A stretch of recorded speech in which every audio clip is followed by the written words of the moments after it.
Hey y'all, I know it's been a while since I've done one of these. I did record one like 2 weeks ago, maybe. It was only 5 minutes long, and it really, looking back on it, there's a reason why stuff doesn't upload right. My heart really wasn't in doing the vlog anyway last week or the week before. Sometimes the seasonal sads just hit me, and I just want to focus any energy I have on creative things, so I decided to just take a break, rest my brain. But it's been a hard week. I don't know about some of yous, but it's very triggering to have people constantly attacking the measures that you've put in place to keep yourself safe. And I know that I already had an unhealthy dose of paranoia, but the last 3 years has not helped that at all. So going out is a big deal for people like me, and I don't think people understand. They give you cutesy names like Shut In or Hinkamori or whatever, and it's just like between the pandemic and the fact that people are annoying and erode your energy as it is hard for some of us to be around other human beings. And for me, this pandemic gave me the ability to live the peaceful life that I need to live for my health issues without having to make excuses. Now, I had a psychiatrist who I haven't seen in almost 2 years now, which is one of the only bad things about the way I've shut in. But the honest thing is being in a crowded medical center, which that place was always crowded because it was a combination of regular clinic and for mental health. So it was constantly busy in there. To be in that kind of place with people who don't want to mask up, don't want to get vaccinated, and have mental issues, yeah, no. So it was hard for me to not go and see the doctor anymore because they were a good doctor. They helped me through things like the problems I was having with my mom. They helped me through finding my voice. They helped me even understand that I could concentrate enough to finish my work if I wanted to. So it wasn't that the doctor wasn't a good psychiatrist, but the world has rapidly changed. And I went from taking her advice on being more social, going out at least once a month, going to places I would normally not feel comfortable, and trying a bit harder to go. And you know what? I'm not going to do that. I am not going to put myself at risk. I am not going to end up back in the hospital. I already was in the hospital almost 3 years ago as it was getting blood transfusions for my anemia. I don't want to be back in the hospital with COVID being a thing, stressing people out that way. I don't want my family to be at risk. So when I see like that one young lady who I read for filth about how her two friends aren't living a healthy lifestyle because they're shut in and it's not healthy for you to shut in, you do realize that there are still people dying to COVID. Even though there are a lot more of us getting boosted now, I've been boosted 3 times. There are still people dying from COVID complications. It is still a thing. And I know everybody wants to try to force to get back to normal. Everybody wants to ignore the elephant in the room, even though it's coughing, wheezing, and hacking. People I know who have been boosted, who have gotten COVID, saying this is not a cold, you do not want this. I know. And I've been, knock on wood, lucky so far not to get this shit. But because I am autoimmune compromised, because I deal with blood issues, I don't want this on top of that. When I was a kid growing up, bronchitis was a plague for me constantly during the winter months. Whenever it got cold, fluid built up in my lungs and it felt like I was constantly drowning. It sucked. I do not need an illness that does that on fucking purpose to me. I don't need those memories flooding back.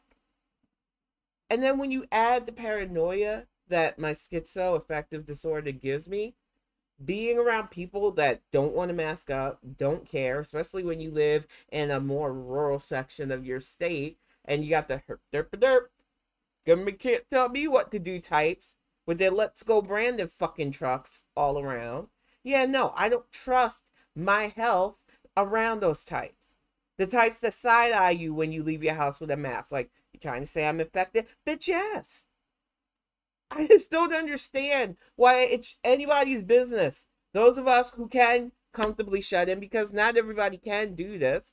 And I can understand somewhat the people that are doing this out of jealousy because they can't, because they literally can't afford to. That at least makes sense to my brain. But the people who supposedly got this shit together, who are just extroverted, who want to shit on those of us trying to keep ourselves safe, who want to continuously ask on Twitter, well, how is it possible that you didn't get COVID? I stay the fuck away from other humans. I stay away from people who don't want to mask up. I stay away from the people who rather drink HP than get their boosters. Because even boosted, I don't want the extra complications of getting sick. But that wasn't the only triggering thing that happened on Twitter today, and no shock there. One of my friends is bringing up how the most dangerous time in a relationship, abusive relationship, is when you make the decision to leave. And it flooded back so many memories of the last days of my so-called marriage, which I found out later on wasn't even a real marriage. Don't marry a bigamist, y'all. That's all. Only advice I can give to you on that. Make sure your partner's history is decluttered, or at least you know what's going on. And if they're a lot older than you, just check on them, because a lot of these old men be hiding some dirty ass stuff. And when I think about how I lied in his face, like straight up told him, nope, I'm just going to get educated on how to take care of our son. I'll be back. I needed to sell to him that I wasn't really leaving him. And I know some emotional abusive types and really abusive fuckers will say, well, see, they lied. They lied. You can't trust her. She's a liar. Yeah, I will lie to get out of a bad situation. I'll lie like the Dickens. I've never hid that side to me. I lied to him. I made him feel like we were going to be one big old happy family. And then I got the fuck out and I left the state and I never came back. And I looked over my shoulders for almost 18 years. 3 years ago, once again, that number just seems to be my lucky thing, I guess. He tried to reach out to me on Facebook Messenger, of all things. There's a reason why I don't go on Facebook anymore. Between him and my mom, I don't need contact or people who have the ability to contact me that bring about toxic, negative emotions in my life. So yeah, no, I stay the fuck off of Messenger and stuff like that now because of it. He reached out to me to see if I got that divorce yet. This was just the way he acts. That I'm just trying to be cutesy bullshit. Then I also had a very suspicious looking dude that looked just like him, even though he swears up and down that he could cut his hair off or change a couple of things about his appearance and I wouldn't know. I was with you for 10 years, dude. I might not have known your true history, but I know you. And it's just like, I know he's out there watching and pretty much cyber stalking, and it's not a comfortable feeling, but at least he's not hurting me anymore. And when I say that that is a dangerous part, if he had known back then that I had no intentions of coming back, I guarantee you it would not have been smooth for me. Right up until the moment my aunt drove off, I was petrified that he was going to put two and two together and realize that they're not coming back. There is absolutely no way I had any intention of returning to him. And it was just so relieving getting back to my family and not looking back. And even those days didn't last long. Grandma got sick. She ended up having dementia. My mom went back to heavily indulging in her escapes. The family fractured once Grandma died, and then my little sister died.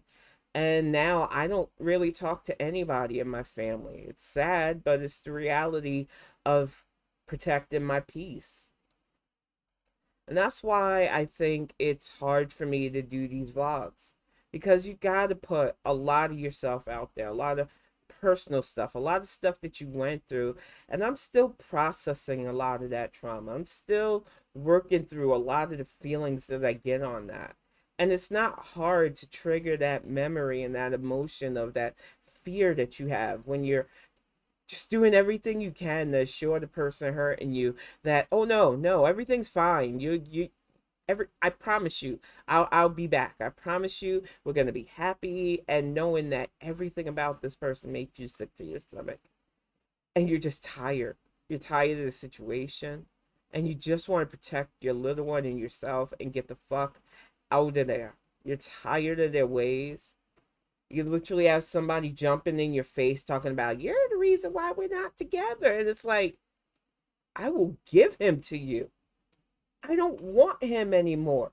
The whole freaking pregnancy that I had wasn't even by choice. I can't say that it was SA fully because we were at what I thought the time married. But when I say I was under a heavy medicated influence back then because of my schizophrenia, and the time of conception does not line up with the time that I was consentingly allowing him to sleep with me. It's just a lot to process. And I'm just tired, y'all. And with SADS being a reality for me, with more days that are non-sunshiny than not, with the threat of a very heavy winter and the threat of a potential nuclear winter, which as a Gen Xer is just peachy.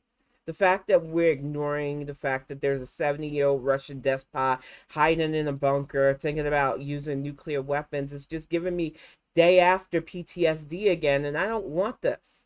So yeah, it has been a really rough week. And I want you, if you watch these mental health vlogs, to do your best to protect your mental health. It is not going to be easy. This is the month for some of us in America before a big election. The midterms are so important. I'm going to talk about it tonight on the Bonnet Chronicles. But it is a tough time. And I want you to put your mental health first. Disconnect. Even if it's for a short amount of time. Because I tell people all the time, it's not easy to just go cold turkey and not be online for some of us. Especially when it's part of our daily routine. Take an hour here. Maybe it'll lead to 2 hours. Maybe it'll lead to more. Take time away when that toxic builds up. You will thank me for it. There are days where I go, you know what? Just not going to deal with the social media stuff today. I've got things to do. Music-wise, coloring book, writing, you know. We are going to be sending so many more of these babies out. I am so excited. Greg and I have signed them. We are going to send more of them out. So many of my friends have already gotten their copies. I am excited about this. So, yeah, that's it for this week. It's not a long one because honestly, I don't want people bored with these mental health vlogs, and I want to show a realistic look at what it's like to live with schizoaffective disorder without boring people. And I know that some of the things I say hopefully are kind of like, wow. But, you know, it's the reality of surviving abuse. It's the reality of living this long with the stuff I have. I'm not the norm, and I get that. Most time, people like me tend to get into situations where we're not here no more. Whether it's self-inflicted, whether we complicate our health in other ways because we don't start taking care of ourselves. So when I say that surviving past 45 isn't easy for somebody with schizophrenia, I'm not making light of the situation. I'm just stating a fact. I'm still here because I have a good support network. I'm still here because I'm stubborn too. And I just want to show those of you who are going through this that you can still be here. And that it's not easy. I'm not downplaying what you're going through or your struggle. But you will find something that makes it worth being here if you stick around long enough. I'm going to wrap this up until next week, hopefully. If you sit and watch these vlogs, thank you. Thank you to everybody who has been supporting both my Bonnet Chronicles and the book. I just appreciate you all, and I just wanted to talk about some of the triggering things that affected me this week. I know I'm not alone in this, but those were the things that really stood out that made me think, wow, it's going to be a long fall and winter. But I will see you all again soon. Thank you for tuning in.